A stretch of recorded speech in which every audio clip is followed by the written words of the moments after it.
आप सभी को एग्जाम नैनो एप्लीकेशन में हार्दिक स्वागत है। आज का जो क्लास है ये आपका क्लास जियोग्राफी सेक्शन के अंतर्गत सोशल स्टडीज में है और ये चैप्टर आपके लिए बहुत ही ज़्यादा इम्पोर्टेंट है क्योंकि इस चैप्टर से आपको क्वेश्चन देखने को मिलेगा आपका एग्जाम में। ये आपका क्लास 6 के जो जियोग्राफी का बुक है उसमें ये चैप्टर आपका है अक्षांश एवं देशांतर के नाम से। तो आज हम लोग कंप्लीटली डिटेल्स में एक एक चीज आपको समझाएंगे कि आखिर अक्षांश क्या होता है, देशांतर क्या होता है और उससे जुड़ी हुई इंपॉर्टेंट पॉइंट्स। अगर हम लोग अक्षांश की बात करें तो इंग्लिश में भी इस चैप्टर का नाम लिख देते हैं हम लैटिट्यूड एंड लॉन्गिट्यूड्स, यानी कि अक्षांश एवं देशांतर। सबसे पहले ये जो आपको डायग्राम दिख रहा है ये अपना पृथ्वी का डायग्राम है। अगर हम लोग यहाँ पर बनाए पृथ्वी का डायग्राम लगभग लगभग हम लोग गोल मान लेते हैं तो हम लोग क्या कर सकते हैं कि ये जो पृथ्वी है इस पृथ्वी को हम लोग दो बराबर लगभग दो बराबर भाग में हम लोग बांट सकते हैं।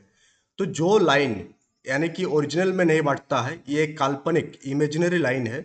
जो लाइन पृथ्वी को दो बराबर भागों में बांटता है उसे हम लोग कौन सा लाइन के नाम से जानते हैं? उसे हम लोग भूमध्य रेखा या इक्वेटर लाइन के नाम से जानते हैं। तो एक ऐसा काल्पनिक रेखा जो पृथ्वी को दो बराबर भाग में बांटे उसे हम लोग क्या कहते हैं? इक्वेटर कहते हैं। और इसी विषुवत, ये जो आपका इक्वेटर है विषुवत रेखा है, इसी के समानांतर हम लोग क्या बनाते हैं? कुछ लाइंस बनाते हैं। किसके समानांतर? आपका इक्वेटर के समानांतर। तो ये जो लाइंस हम लोग बना रहे हैं ये सारे लाइंस को हम लोग अक्षांश कहते हैं। क्या कहते हैं इसको? हम लोग अक्षांश कहते हैं। इसे हम लोग लैटिट्यूड्स कहते हैं। किसके हम लोग समानांतर बना रहे हैं? हम लोग इक्वेटर के समानांतर लाइंस को ड्रॉ कर रहे हैं। तो इस प्रकार के जो आपको समानांतर लाइन देखने को मिल रहा है ये सारे लाइंस को ही हम लोग कहते हैं क्या? अक्षांश कहते हैं। यानी कि काल्पनिक रेखाओं का एक ऐसा समूह जो पृथ्वी के चारों ओर पश्चिम से पूरब में, कैसे हम लोग खींच रहे हैं? जैसे इसका पश्चिम वाला पार्ट इधर है, इधर पूरब है, तो पश्चिम से पूरब में विषुवत रेखा के समानांतर हम लोग सारा को खींच रहे हैं। जैसे यहाँ पर खींचेंगे एक, उसके पीछे वो आपको दिखेगा, पीछे वाला पार्ट आपको यहाँ नहीं दिख रहा बट वो पीछे है। आपसे पूछा जाएगा कि अक्षांश जो है किस प्रकार का काल्पनिक रेखा है, तो अक्षांश आपका विषुवत रेखा के समानांतर पूरब से पश्चिम में खींचा हुआ एक काल्पनिक रेखा है। हम लोग इसको और डेफिनेशन दे सकते हैं कि भूमध्य रेखा से एक समान कोणीय दूरी वाले स्थानों को मिलाने वाले रेखा को हम लोग अक्षांश रेखा कहते हैं। और दो अक्षांशों के बीच की दूरी कितना होता है? 111 किलोमीटर होता है। ये आपका मोस्ट इंपॉर्टेंट है।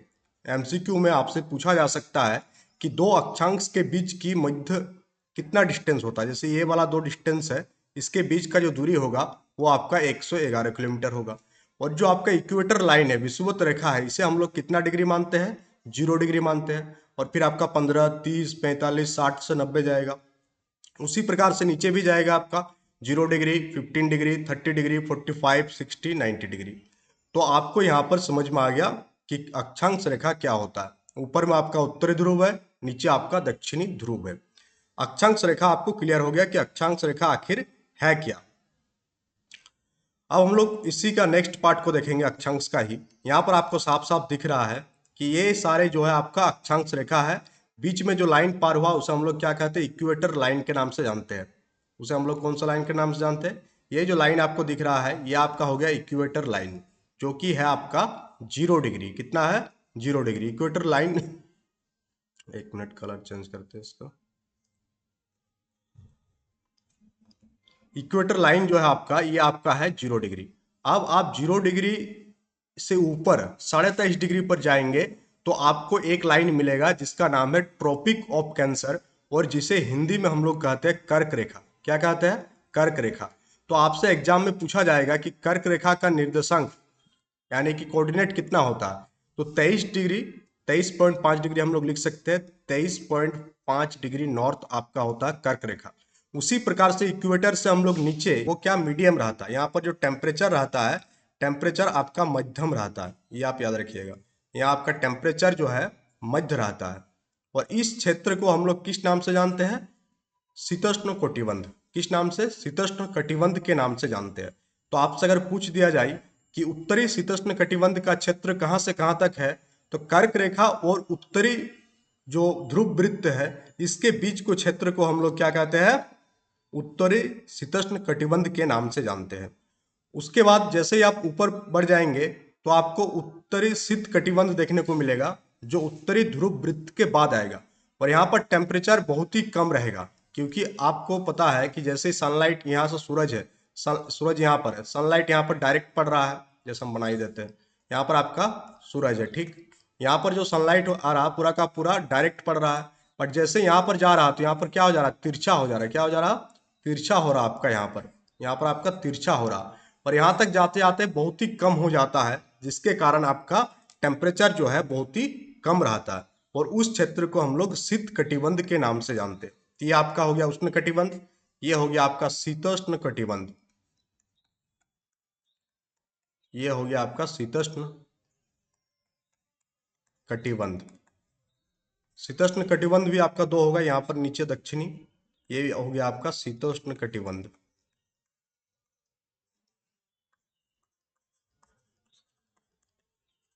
उसके बाद आ गया आपका और एक शीत कटिबंध। क्या आ जाएगा, शीत कटिबंध। जैसे ये वाला हो गया, ये हो गया आपका शीत कटिबंध। बीच की दूरी को आप याद रखिएगा कि किसके किसके बीच की दूरी को हम लोग क्या क्या कहते हैं। ये हो गया आपका शीत कटिबंध। तो एक बार फिर आपको समझा देते हैं यहाँ पर कि ये आपका हो गया 0 डिग्री लाइन, जिसे हम लोग विषुवत रेखा के नाम से जानते हैं। 0 डिग्री लाइन के उत्तर में जाएंगे हम लोग, नॉर्थ में जाएंगे तो आपको मिलेगा कर्क रेखा, यानी tropic of cancer, 23.5 degree north में। उसी प्रकार से आप 0 डिग्री से नीचे की ओर जाएंगे, दक्षिण की ओर जाएंगे, तो आपको 23.5 डिग्री नॉर्थ पर क्या मिलेगा, आपको मकर रेखा मिलेगा।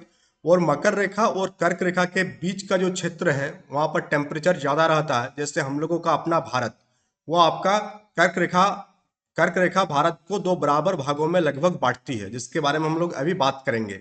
तो भारत जो है आपका उष्ण कटिबंध और आपका शीतोष्ण कटिबंध दोनों क्षेत्र पर पड़ता है। भारत का उत्तरी वाला भाग जो है वो आपका थोड़ा शीतोष्ण कटिबंध है, जिसके कारण आपको जम्मू कश्मीर, लद्दाख, ये सब जगह पर आपको ठंडा देखने को मिलेगा। बट अगर भारत का दक्षिणी वाला पार्ट में आप जाएंगे तो वहां गर्मी आपको ज्यादा देखने को मिलेगा। क्यों, क्योंकि भारत का जो दक्षिणी वाला पार्ट है वो आपका उष्ण कटिबंध क्षेत्र के अंतर्गत पड़ जाता है। उसके बाद हम लोग क्या देखें कि कर्क रेखा और जो आपका 6.86 डिग्री उत्तर में जो क्षेत्र है उसे हम लोग क्या कहते हैं, शीतोष्ण कटिबंध कहते हैं, क्योंकि सूरज का लाइट यहाँ पर आपका तिरछा पड़ेगा।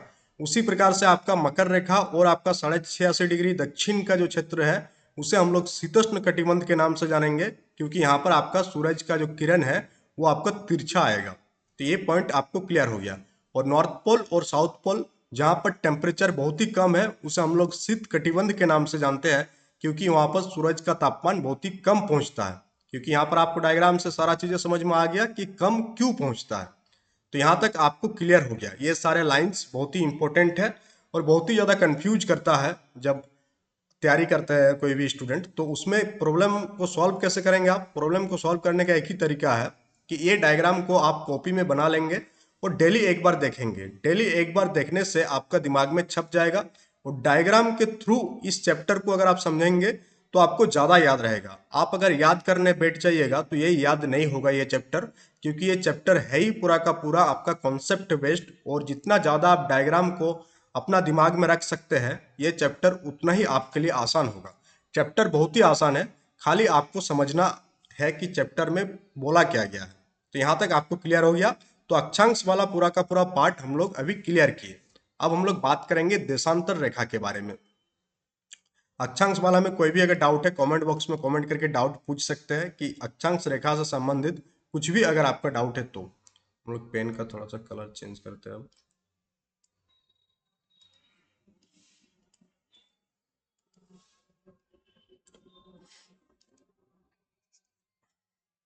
तो चलिए अब हम लोग आगे बढ़ते हैं और आगे हम लोग देखेंगे देशांतर रेखा के बारे में। किसके बारे में, अब हम लोग आगे, हाँ, कर्क रेखा से संबंधित कुछ इंपॉर्टेंट पॉइंट है, पहले हम लोग देख लेते हैं। तो कर्क रेखा किन किन देशों से होकर गुजरती है, तो ये सारे देशों का नाम है जिससे होकर आपका कर्क रेखा जो है पास होता है। कर्क रेखा यानी ट्रॉपिक ऑफ कैंसर, जैसे कि आपका ताइवान से होकर चाइना, म्यांमार, बांग्लादेश, भारत। तो सब याद तो आपको नहीं रखना है, आपको अपना जो पड़ोसी देश है जैसे कि आपका चीन हो गया, बांग्लादेश हो गया, म्यांमार हो गया, भारत हो गया, ये कुछ इंपॉर्टेंट देश आपको याद रख लेना है।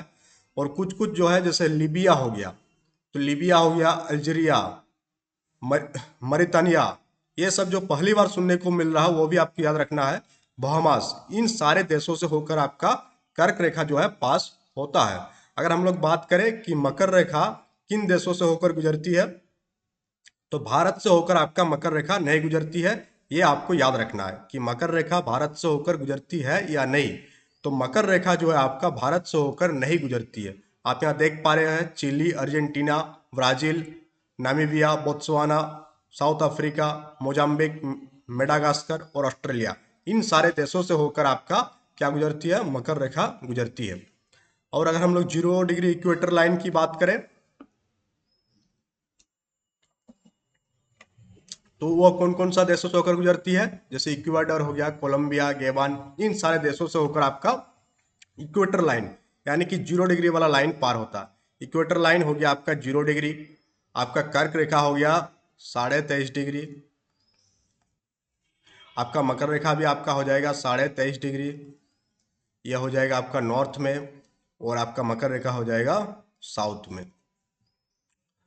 अब अगर हम लोग बात करें कि भारत के किन किन राज्यों सॉरी किन किन राज्यों से होकर आपका कर्क रेखा पास होता है, तो आप यहाँ पर देख पा रहे होंगे, तो गुजरात से होकर आपका कर्क रेखा पास होगा, मध्य प्रदेश से पास होगा, छत्तीसगढ़ से पास होगा, अपना झारखंड से पास हुआ है, वेस्ट बंगाल से पास हुआ है। तो ये सारे लाइन जो आपको डायग्राम में दिख रहा है, इन सारे राज्य से होकर आपका ट्रॉपिक ऑफ कैंसर भारत में जो है पार होती है। ये आपको पूरा का पूरा याद रखना है कि भारत के किन किन राज्य से होकर आपका ट्रॉपिक ऑफ कैंसर यानी कि मकर रेखा पार होती है। अब हम लोग बात करेंगे देशांतर रेखा के बारे में यानी कि लॉन्गिट्यूड्स के बारे में। अब आपको पॉइंट का हेडिंग डालना है लॉन्गिट्यूड्स, जिसे हिंदी में हम लोग कहते हैं देशांतर रेखा। तो आप अभी अभी देखे जो आपका लेटिट्यूड्स था उसको हम लोग समानांतर खींच रहे थे, और अब एक रेखा आएगा जो आपको पृथ्वी का उत्तरी ध्रुव और दक्षिणी ध्रुव को मिलाकर के हम लोग कुछ रेखाएं खींचेंगे, जिसे हम लोग क्या कहेंगे, जिसे हम लोग कहेंगे देशांतर, यानी उत्तरी तथा दक्षिणी ध्रुव को मिलाने वाली काल्पनिक रेखा को हम लोग देशांतर रेखा कहते हैं। जैसे ये हो गया आपका उत्तरी ध्रुव, इस डायग्राम को आप समझेंगे, यहाँ पर आपका क्या है उत्तरी ध्रुव, और यहाँ पर क्या आपका दक्षिणी ध्रुव। अब हम लोग उत्तरी ध्रुव को और दक्षिणी ध्रुव को आपस में मिलाएंगे, तो जो रेखा हम लोगों को प्राप्त हो रही है उसी रेखा को हम लोग कहते हैं, क्या कहते हैं, देशांतर रेखा, यानी कि लॉन्गिट्यूड्स, यानी जो लंबा हो लॉन्गिट्यूड्स। इसी से याद रहेगा इंग्लिश से आपका। यह हो गया आपका ग्रीनविच मीडियन से पार हुआ है आपका 0 डिग्री लाइन। उसके बाद आपका इधर से फिर हम लोग एक खींचेंगे, तो हम लोग कर क्या रहे हैं कि उत्तरी ध्रुव और दक्षिणी ध्रुव को आपस में मिला रहे हैं, तो आपको एक लाइन प्राप्त हो रही है, और उसी लाइन को हम लोग कहते हैं देशांतर रेखा। और आपको याद रखना है, जैसे कि हम लोग देखे थे कि अक्षांश रेखा आपस में क्या हो रहा था, समानांतर हो रहा था, बट यहाँ पर आपका जो देशांतर रेखा है ये आपका समानांतर नहीं होती है। ये रेखाएं आपका उत्तरी और दक्षिणी ध्रुव पर जाकर मिल जाती है, जिसके कारण ये क्या होता है, समांतर रेखाएं नहीं होती है। और अगर हम लोग ध्रुवों से विषुवत की ओर बढ़ेंगे तो देशांतरों के बीच की दूरी बढ़ेगा। जैसे आप यहाँ पर देखिए, ये हो गया, यहाँ पर हम बना दे रहे हैं, ये हो गया आपका विषुवत रेखा। क्या है आपका विषुवत रेखा, 0 डिग्री पर है। अब आप यहाँ पर देखेंगे तो उत्तरी ध्रुव से आपका ये आपका देशांतर रेखा जा रहा है, और आपका अगर हम लोग विषुवत रेखा पर बात करें, यहाँ पर विषुवत रेखा पर सबसे ज्यादा जो आपका अधिकतम दोनों रेखाओं के बीच की डिस्टेंस होता है वो कितना होता है, 111.32 किलोमीटर। और अगर हम अक्षांश वाला में कितना था, सिर्फ और सिर्फ 111 किलोमीटर। देशांतर में आपको याद रखना है कि विषुवत रेखा पर दो देशांतर के बीच की दूरी की पश्चिम में बांटता है, इधर आपका ईस्ट हो गया और इधर आपका वेस्ट हो गया। कौन बांट रहा है, तो आपका देशांतर रेखा। तो आपको याद रखना है कि देशांतर रेखा पृथ्वी को दो पार्ट में किस प्रकार से डिवाइड करता है, पूर्वी और पश्चिम में। और जो अक्षांश रेखा है, जो हम लोग विषुवत रेखा है, वो पृथ्वी को उत्तरी और दक्षिणी में बांट रहा था। तो किसी भी अगर आप चीज को बांटेंगे तो आपका टोटल 4 भाग बनेगा, एक यानी दिशा 4 दिशा बनेगा, पूरब, पश्चिम, उत्तर और दक्षिण। तो इस प्रकार से इन दो लाइनों को बनाने के पीछे का एक ही रीजन है कि किसी चीज का अगर हम लोगों को एग्जैक्ट लोकेशन पता करना हो, तब हम लोगों को कितनी दिशा की जरूरत होगा, आपका ईस्ट, वेस्ट, नॉर्थ और साउथ, इन चारों की जरूरत होगा। और हम लोग आप बता सकते हैं कि ये जो पॉइंट है, ये पॉइंट कहाँ पर पृथ्वी के किस जगह पर सिचुएटेड है। इसीलिए लैटिट्यूड्स और लॉन्गिट्यूड्स को बनाया गया है। ये जस्ट कोऑर्डिनेट ज्योमेट्री आप पढ़े होंगे, तो वहां पर अगर किसी चीज का निर्देशांक बताना होता है तो हम लोग एक्स एक्सिस और वाई एक्सिस को लेते हैं। उसी प्रकार से यहाँ पर भी अगर किसी पॉइंट का अगर हम लोगों को कोऑर्डिनेट बताना हो तो नॉर्थ और साउथ को हम लोग ले सकते हैं, ईस्ट या वेस्ट दोनों में से किसी को ले सकते हैं।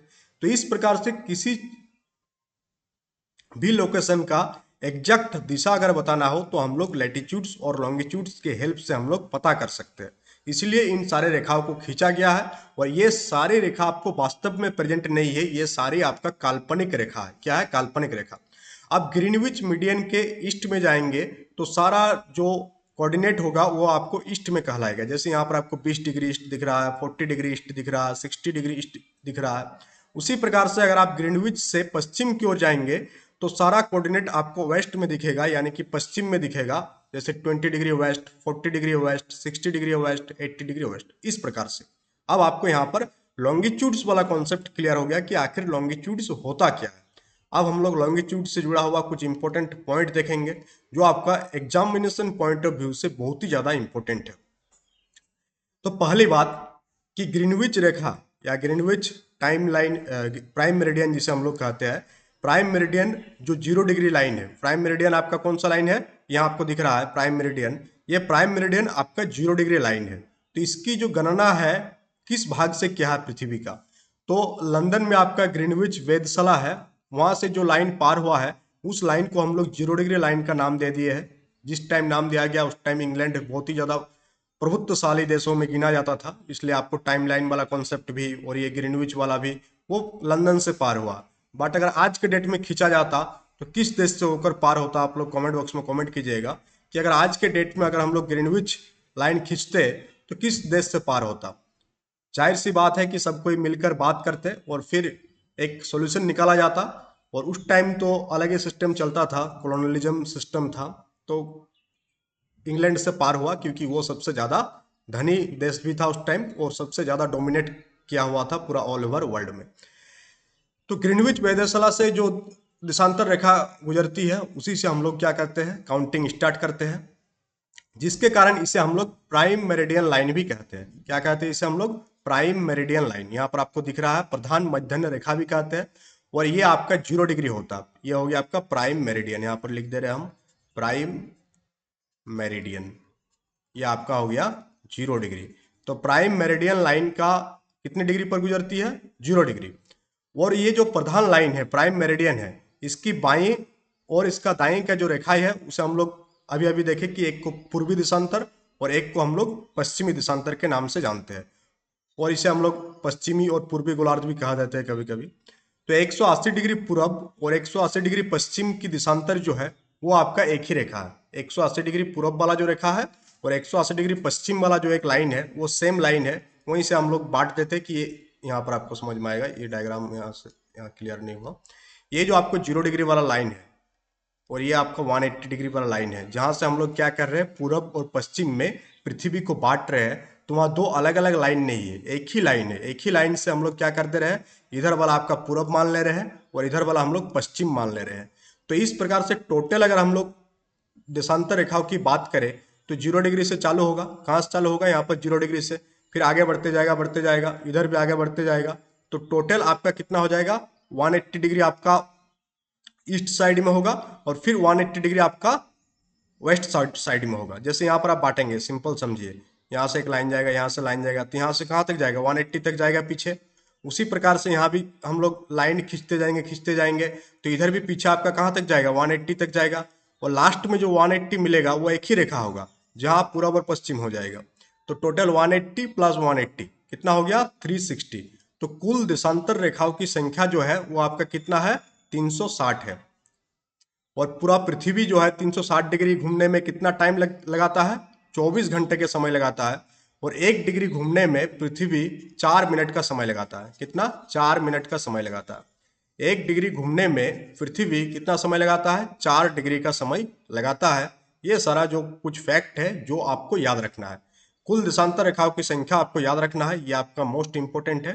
जो कि है 360, और साथ ही ये वाला पॉइंट भी कि 180 डिग्री पूरब और 180 डिग्री पश्चिम का जो देशांतर लाइन है, देशांतर रेखा है, वो सिंगल लाइन है, एक ही रेखा है।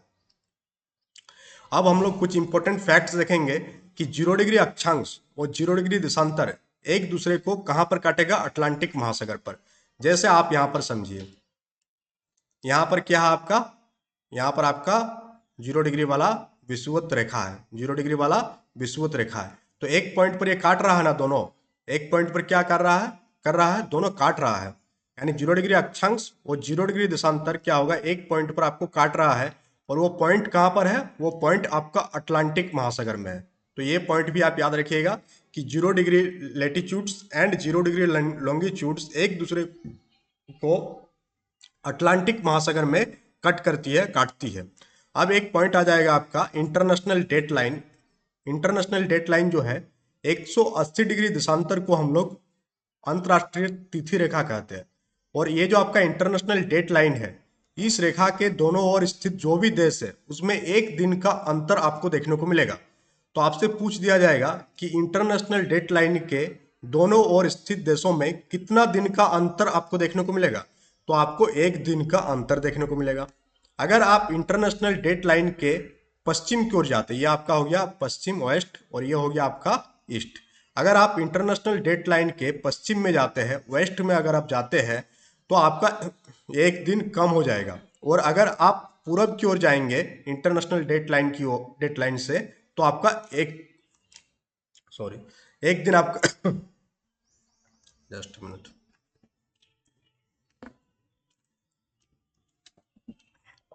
तो इंटरनेशनल डेट लाइन के अगर आप पश्चिम में जाएंगे तो आपका एक दिन घट जाएगा, और इंटरनेशनल डेट लाइन के पूरब में जाएंगे तो आपका एक दिन बढ़ जाएगा। ये कॉन्सेप्ट आपको याद रखना है। अब हम लोग इंडियन स्टैंडर्ड टाइम को देखेंगे, जिसे हम लोग IST के नाम से जानते हैं। किस नाम से जानते हैं, IST। इसका फुल फॉर्म क्या है, इंडियन स्टैंडर्ड टाइम, भारतीय मानक समय, इंडियन स्टैंडर्ड टाइम, यानी कि भारतीय मानक समय।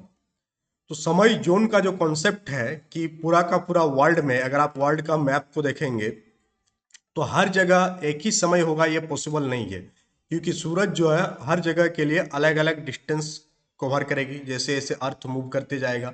तो पूरा का पूरा वर्ल्ड क्या क्या है कि पूरा का पूरा वर्ल्ड के देशों ने मिल करके पूरा विश्व को जो है टोटल 24 टाइम जोन में डिवाइड कर दिया। क्या कर दिया, total 24 time zone, 24 time zone में डिवाइड किया है।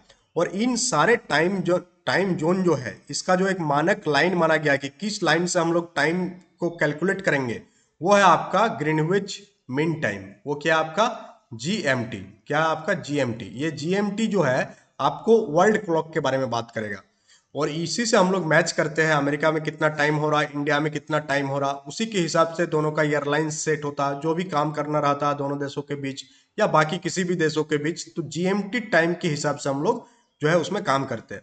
GMT का फुल फॉर्म क्या है, ग्रीनविच मीन टाइम।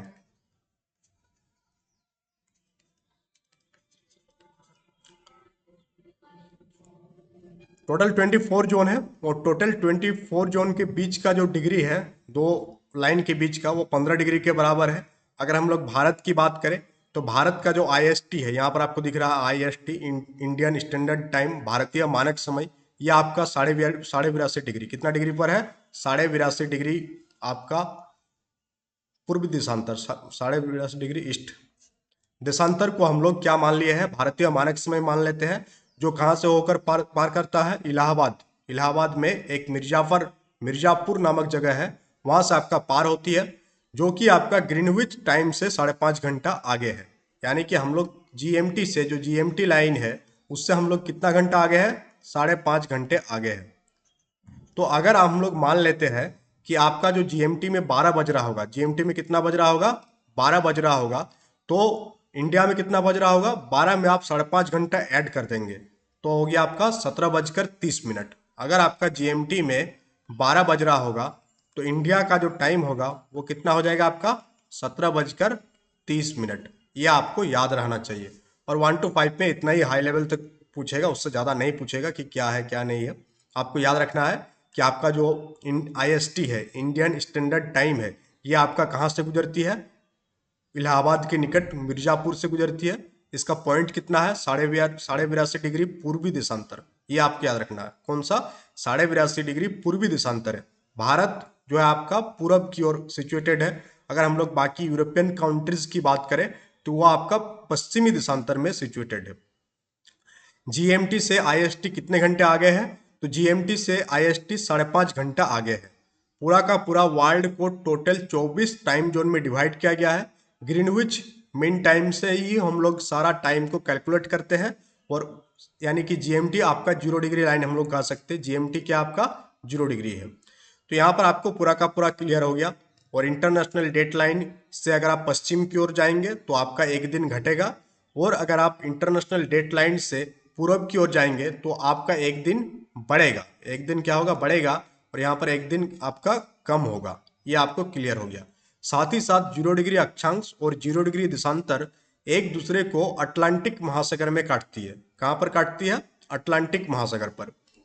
उसके बाद हम लोग देखें कि जो आपका प्राइम मेरिडियन है, ये आपका लंदन का जो ग्रीनविच नामक एक जगह है, ग्रीनविच वेधशाला, वहां से आपका देशांतर रेखा गुजरती है, और उसे हम लोग 0 डिग्री मान लेते हैं। क्या मान लेते हैं? उसे हम लोग 0 डिग्री मान लेते हैं।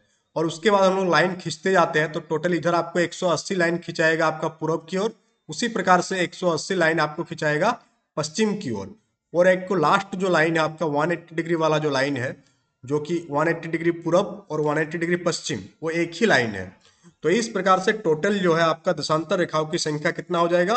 360 हो जाएगा, जो कि आपका एग्जामिनेशन पॉइंट ऑफ व्यू से बहुत ही ज्यादा इंपॉर्टेंट है।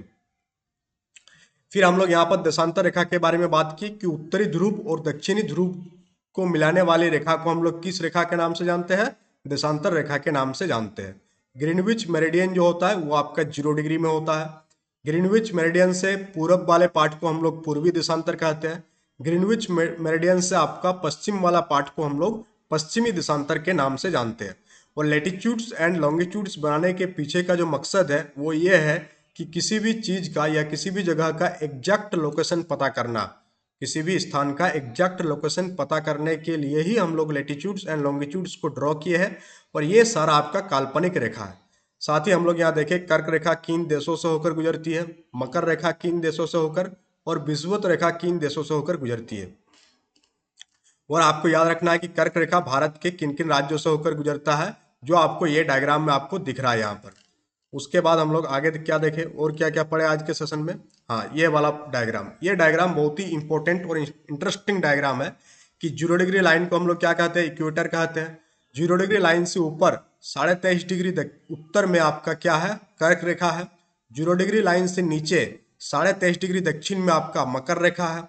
कर्क रेखा और मकर रेखा के बीच के क्षेत्र को हम लोग ट्रॉपिकल जोन यानी कि उष्ण कटिबंध जोन कहते हैं, उष्ण कटिबंध क्षेत्र कहते हैं। उसी प्रकार से 23.5 डिग्री से लेकर के 86.5 डिग्री उत्तर वाला जो पार्ट है उसे कहते हैं शीतोष्ण कटिबंध, और एकदम लास्ट वाला पार्ट हो जाएगा आपका शीत कटिबंध। तो टोटल 3 कटिबंध बन रहा है, एक उष्ण कटिबंध, दूसरा आपका शीतोष्ण कटिबंध, और तीसरा आपका शीत कटिबंध। उष्ण कटिबंध में टेम्परेचर ज्यादा होता है, शीतोष्ण कटिबंध में टेम्परेचर मीडियम होता है, और आपका जो शीत कटिबंध है वह पूरा का पूरा बर्फ गिरते रहता है हमेशा, और वो ठंडा होता है। वो कौन सा जगह आपका? नॉर्थ पोल और साउथ पोल वाला जगह। यहाँ पर फिर हम लोग देखे थे अक्षांश रेखा क्या होता है, और टोटल अक्षांश रेखा की संख्या आपका 181 हो गया। अगर हम लोग 90 डिग्री नॉर्थ और 90 डिग्री साउथ यानी कि उत्तरी ध्रुव और दक्षिणी ध्रुव को दो बिंदु मान ले तो फिर टोटल लाइंस आपका हो जाएगा 179। और अफ्रीका एक ऐसा महाद्वीप है जहां से होकर कर्क रेखा, मकर रेखा और विषुवत रेखा तीनों गुजरती है। सेम डायग्राम यहाँ पर भी है, आपको समझाने के लिए ज्यादा डायग्राम का इस्तेमाल किया गया है। और यह हो गया आपका अक्षांश रेखा, और दो अक्षांश रेखाओं के बीच की दूरी कितना होता है? 111 किलोमीटर होता है। और दो देशांतर रेखा जब विषुवत रेखा के आसपास कितना उसका होता है? 111.32 किलोमीटर होता है। तो ये सारा एग्जामिनेशन पॉइंट ऑफ व्यू से बहुत ज्यादा इंपॉर्टेंट पॉइंट है। तो चलिए आज के सेशन में इतना ही। फिर हम लोग आई थिंक 8 बजे से एक सेशन रखा गया है, वो आप नोटिफिकेशन आपके पास नहीं गया होगा, तो 8 बजे से हम लोग मैथ का सेशन देखेंगे, जहाँ पर हम लोग मैथ का कुछ इंपॉर्टेंट कॉन्सेप्ट के बारे में डिस्कस करेंगे। और सेशन कैसा लगा, सेशन के बारे में आप लोग कमेंट बॉक्स में फीडबैक जरूर दीजिएगा। साथ ही साथ अपने दोस्तों को भी बताएं कि हाँ, एग्जाम नैनो एप्लीकेशन पर जो है आपका बैचेस लॉन्च हो चुकी है। बैचेस में आपको सारी चीज़ें प्रोवाइड किया जा रहा। आपको क्या क्या प्रोवाइड किया जा रहा, आपको लाइव क्लासेस प्रोवाइड किया जा रहा, रिकॉर्डेड क्लासेस प्रोवाइड किया जा रहा है, live and recorded both classes provide किया जा रहा है। साथ ही साथ आपको क्विज भी कराया जा रहा है, जो जो टॉपिक क्लियर हो रहा है इसका एमसीक्यू भी आपको कराया जाएगा चैप्टर वाइज। 2-3 चैप्टर अगर हो जाएगा उसके बाद हम लोग एमसीक्यू करेंगे तो आपको भी मजा आएगा। उसके बाद आपका क्लास पीडीएफ भी आपको दिया जा रहा है, और सेक्शन वाइज पीडीएफ भी आपको कंबाइन करके मिल जाएगा। सेक्शन वाइज पीडीएफ भी आपको कंबाइन करके प्रोवाइड कर दिया जाएगा, सेक्शन वाइज पीडीएफ। और साथ ही साथ आपको सेक्शनल टेस्ट भी देखने को मिल रहा है टेस्ट सीरीज में, सेक्शनल टेस्ट। और आपको क्या मिल रहा है, आपको दिया जा रहा है आपको फुल लेंथ टेस्ट। तो इतने सारे चीज़ें आपका कराया जा रहा है, तो आप सोच सकते हैं कि पूरा टीम कितना मेहनत कर रहा है आपके पीछे। सबके लिए लोग लगा हुआ है, टेस्ट सीरीज के लिए टेस्ट सीरीज बना रहे हैं, सेक्शन वाइज टेस्ट बनाने के लिए लोग लगे हुए हैं। तो इतने सारे काम किया जा रहा है, और बैच का जो प्राइस रखा गया बहुत ही मिनिमल रखा गया, और आप लोग ईयरली एक्सेस किए तो आप लोगों को तो बहुत ही कम में मिला है। और हम लोग आगे जैसे जैसे एग्जाम डेट नज़दीक आते जाएगा तो बैच का फी बढ़ जाएगा। आप लोगों को चिंता करने की कोई ज़रूरत नहीं है, आप लोगों को कोई दूसरा बैच भी नहीं लेना है। जितने भी चीज़ें ऐड होता जाएगा एग्जाम नैनो चैनल में, वो सारा आप लोगों के लिए हमेशा के लिए ओपन रहेगा। जितना भी चीज़ें ऐड होगा, जितने भी नया इनिशिएटिव लिया जाएगा, वो सारा आप लोगों के लिए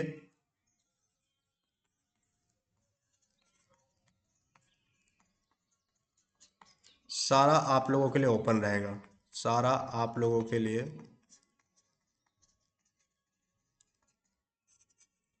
ओपन रहेगा।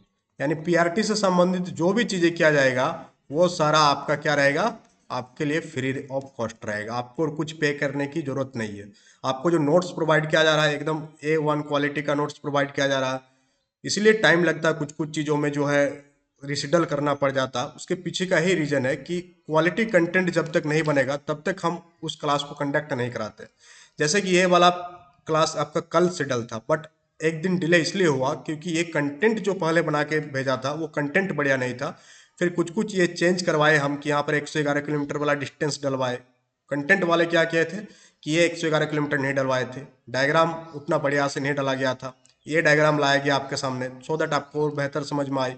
फिर आपको ये सारा जो चीज़ें कुल अक्षांश रेखा की संख्या अगर हम लोग हटा देंगे तो कितना होगा, ये सारा चीज़ें नहीं डाला गया है। तो ये सारा चीज़ें डाला गया, उसके बाद ये क्लास कंडक्ट कराया गया। जैसे ये वाला आपका डायग्राम है, इस डायग्राम को नहीं डाला गया था। मैंने एक 2-3 पेज का आपका एक कंटेंट बना के दे दिया था, बट उसमें हम सेटिस्फाइड होंगे नहीं, क्योंकि जब तक आपका क्वालिटी कंटेंट आपको प्रोवाइड नहीं किया जाएगा तब तक आप चीज़ों को बहुत ही बेहतर याद नहीं कर सकते। और यही चीज़ जो है बाकी चैनल और एग्जाम नैनो में अंतर है कि आपको बहुत ही मिनिमल कॉस्ट में आपके सामने क्वालिटी कंटेंट प्रोवाइड किया जा रहा है। तो चलिए हम लोग मिलते हैं 8 बजे के सेशन में। आई थिंक 8 बजे एक सेशन हो सकता है, 8 या 8:15 के बीच में। वो हम लोग शेड्यूल देख लेते हैं और आपको सारा चीज़ें टाइम टेबल में मिल जाएगा कि आपका क्लास कब कब होगा।